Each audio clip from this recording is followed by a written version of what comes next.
প্রসঙ্গ, ইসলামিক দল ক্ষমতায় গেলে অমুসলিমদের কি হবে?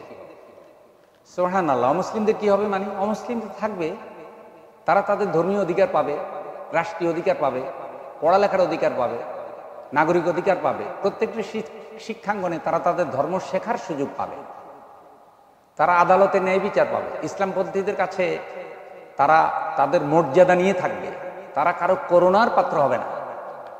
মদিনার সনদ রাসূল সাল্লাল্লাহু আলাইহি সাল্লাম কি সুন্দর করে প্রণয়ন করেছেন, সেখানে কি কোনো অমুসলিম তার অধিকার হারিয়েছে?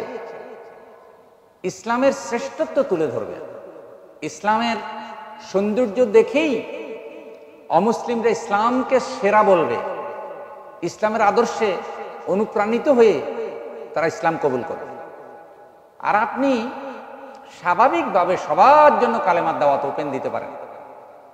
আর যেগুলি বিশেষ দাওয়াত, man to man, door to door, ব্যক্তি থেকে ব্যক্তির কাছে, ঘরে ঘরে গিয়ে পার্সোনালি কোরআনের এক কপি হাতে দেওয়া, হাদিসের কপি দেওয়া, কালিমার তাৎপর্য বলা, ধর্মের তাৎপর্য বলা, তার ধর্মের নিন্দা না করেও তো আপনি ইসলামের সৌন্দর্য তার কাছে তুলে ধরতে পারেন।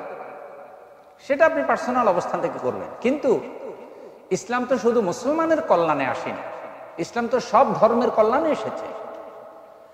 এটা হলো যারা ধান্দাবাজ, বামপন্থী, ইসলাম বিদ্বেষী, ইসলামকে তারা পছন্দ করে না, সন্ত্রাসবাদ, জঙ্গিবাদ, মৌলবাদ এগুলি ইসলামকে বলে, তারাই কিন্তু অমুসলিমদের মধ্যে এই প্রপাগান্ডা ছড়ায়।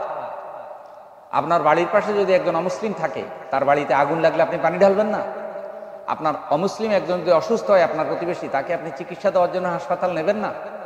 আপনার চোখের সামনে যদি অমুসলিমের কোনো সন্তান পানিতে পড়ে যায়, আপনি কি সেই সন্তানকে বাঁচাবেন না? কোনো অমুসলিমের জায়গা জমি আপনি কি জোর করে দখল করতে পারবেন? আপনি খবর নিয়ে দেখেন, কোনো ইসলামপন্থীরা এই দেশে কোনো হিন্দু সম্পত্তি জোর করে দখল করে নাই। ওই রাজনৈতিক ব্যবসায়ী যারা হিন্দুদেরকে নিয়ে যারা ট্রাম্প কার্ড খেলে, ওইসব নেতাদের ভিতরেই হিন্দুদের সম্পত্তি পাবে। মুসলমানরা কখনো অমুসলিমদের অধিকার নষ্ট করে না। সামনে যে নির্বাচন আসছে, যদি আমার অমুসলিম ভাই বোনেরা সুযোগ পান, অবশ্যই ইসলামপন্থীদেরকে ভোট দেবেন। পরীক্ষা করে দেখুন না, পরীক্ষা করে দেখুন। ইসলাম আপনাদের ধর্মীয় অধিকার নস্যাৎ করার কথা বলে না। আপনারা আপনাদের ধর্মীয় রীতিনীতি পালন করবেন, মুসলমানরা মুসলমানদেরটা পালন করবে, কেউ কারো উপরে হস্তক্ষেপ করবে না। বাংলাদেশ ধর্মীয় সম্প্রীতির দেশ, এখানে সবচাইতে বেশি সম্প্রীতি বিরাজমান। এত আলেম, এত মাদ্রাসা, এত পীর বুজুর্গ, কোনো আলেম, কোনো মাদ্রাসা, কোনো ইসলামপন্থীরা কোনো অমুসলিমদের অধিকার হস্তক্ষেপ করে না। এগুলি সব রাজনৈতিক ব্যবসায়ীরা প্রচার করে। এই ষড়যন্ত্র থেকে নিজেকে মুক্ত রাখুন, ইসলামপন্থীদের পক্ষে রায় দিন। আল্লাহ সকলকে বুঝার তৌফিক দান করুন, আমিন।